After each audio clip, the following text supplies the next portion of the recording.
Ravi de vous retrouver pour ce nouveau numéro du Dessous des cartes. Cette semaine, on démarre notre émission à La Mecque, en Arabie Saoudite, au moment du Hajj, le grand pèlerinage annuel, l'un des 5 piliers de l'islam que tout musulman est tenu d'accomplir au moins une fois dans sa vie, s'il en a les moyens, bien sûr. Un gros enjeu pour le royaume saoudien en termes de rayonnement économique et culturel. Un rassemblement évidemment compromis à l'été 2020 par l'épidémie de coronavirus. La Mecque, le lieu symbole de la Oumma, la communauté musulmane unie, pas si simple, car malgré son caractère spirituel, le pèlerinage de la Mecque n'échappe pas aux crises politiques du monde musulman, entre monde sunnite et chiite notamment, ou encore entre Arabie saoudite et Qatar. Alors avec l'équipe du Dessous des cartes, on a voulu justement vous proposer une géographie de l'islam ou des islams, mais aussi de ce qu'on appelle l'islamisme ou les islamismes, tenter de mettre les choses au clair sans faire d'amalgame, en commençant par rappeler la définition de ces mots qui enflamment régulièrement le débat. L'islam désigne en arabe la soumission aux volontés d'un Dieu unique, Allah, c'est-à-dire le Dieu. L'islam est donc une religion monothéiste qui vient clore, selon ses adeptes, la révélation déjà reçue par les juifs puis par les chrétiens. Les musulmans représentent environ un quart des croyants dans le monde, soit plus d'1,5 milliard de personnes réparties sur tous les continents. La Oumma Islamia, la communauté islamique, est bien sûr très nombreuse au Moyen-Orient et en Afrique du Nord, mais ce premier ensemble géographique ne regroupe en fait qu'environ 20% des croyants musulmans. Près de 62% d'entre eux vivent aujourd'hui en Asie et les 18% restants sont principalement concentrés en Afrique subsaharienne, en Europe et dans une moindre mesure dans les deux Amériques, c'est-à-dire loin du Dar al-Islam, son berceau originel. En effet, l'islam est apparu au début du 7e siècle de l'ère chrétienne sur la péninsule arabique avec la révélation faite par l'ange Gabriel à un marchand caravanier, Mohammed, que ses disciples considèrent de ce fait comme le dernier des prophètes. En 622, Mohammed quitte sa ville natale de la Mecque pour celle de Yathrib, aujourd'hui Médine, en Arabie saoudite. C'est l'hégire, le point zéro du calendrier musulman, et le début de la diffusion de l'islam dans le monde.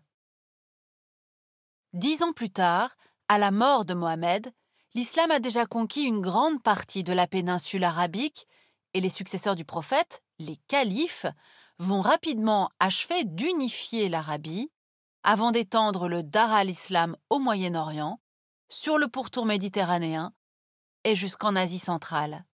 Une expansion fulgurante donc, mais qui s'accompagne aussi de fortes dissensions internes, comme on va le voir maintenant. Dès l'assassinat d'Othman, le troisième successeur de Mohammed, un groupe de croyants s'oppose aux prétentions d'Ali, cousin et gendre du prophète qui brigue le califat.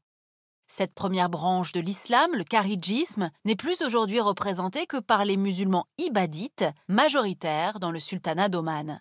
En 661 surtout, Ali est à son tour assassiné à Koufa, dans l'actuel Irak, ouvrant ainsi une nouvelle querelle, fitna en arabe, entre ses partisans, les futurs chiites, et les sunnites, qui eux s'appuient sur la sunna, la tradition, pour revendiquer le califat.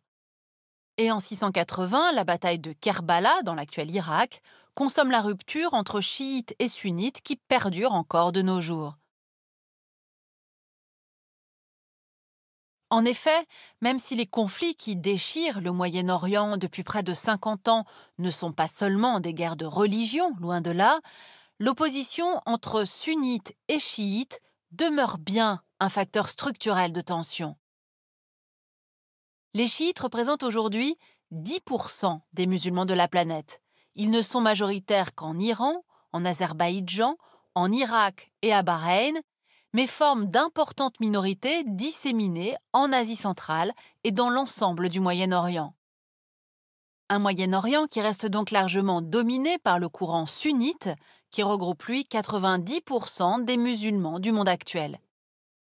Notons enfin que sunnites et chiites se répartissent à leur tour en différentes écoles, courants et sensibilités, parfois très opposés les unes aux autres. Ainsi, si tous les musulmans partagent bien la même foi, s'inspirant d'un livre unique, le Coran, et pratiquent des gestes communs comme les 5 prières quotidiennes ou le pèlerinage à la Mecque, le monde musulman, on le voit, est à la fois divers et divisé. On l'aura compris, il n'existe pas un, mais des islams. Et puis il y a aussi ce qu'on appelle l'islamisme, qui ne renvoie plus seulement à une religion, mais désigne un type d'idéologie politique, comme on va le voir maintenant.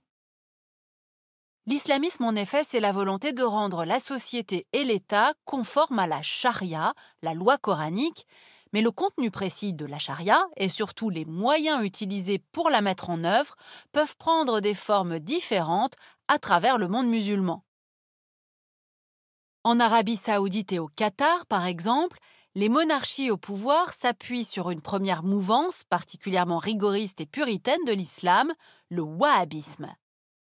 Prêché au XVIIIe siècle dans le désert du Nejd par Mohamed Abd al-Wahhab, le wahhabisme est un courant fondamentaliste dérivé du hanbalisme, l'une des 4 écoles juridiques de l'islam sunnite. Il exclut toute bid'a, c'est-à-dire toute innovation et interprétation du Coran, et exige du souverain en place une application littérale de la charia. Même si Riyad tente aujourd'hui de desserrer l'étau des religieux sur la société, la mouvance wahhabite reste majoritaire dans le pays et s'est même largement diffusée au-delà des frontières nationales, notamment à travers l'action de la Ligue islamique mondiale. Créée en 1962 à La Mecque, la Ligue encourage Al-Dawa, c'est-à-dire la mission de conversion. Cette ligue distribue des Corans sur tous les continents et a ouvert des bureaux dans une 40aine de pays à travers le monde. Hors de la péninsule arabique, le wahhabisme saoudien se confond souvent avec un autre courant fondamentaliste, le salafisme. Comme le wahhabisme, le salafisme, as-salafiyya en arabe, prône l'imitation des salafs, les pieux ancêtres, c'est-à-dire les premiers compagnons du prophète et les 4 premiers califes qu'on appelle alors Rashidoun, les bien guidés. Le projet politique des salafistes vise d'ailleurs au rétablissement du califat, c'est-à-dire la réunion de tous les musulmans dans un seul et grand État islamique, mais là encore, plusieurs voies peuvent être distinguées. Certains salafistes d'abord s'appuient simplement sur la prédication et sont ainsi souvent qualifiés de quiétistes.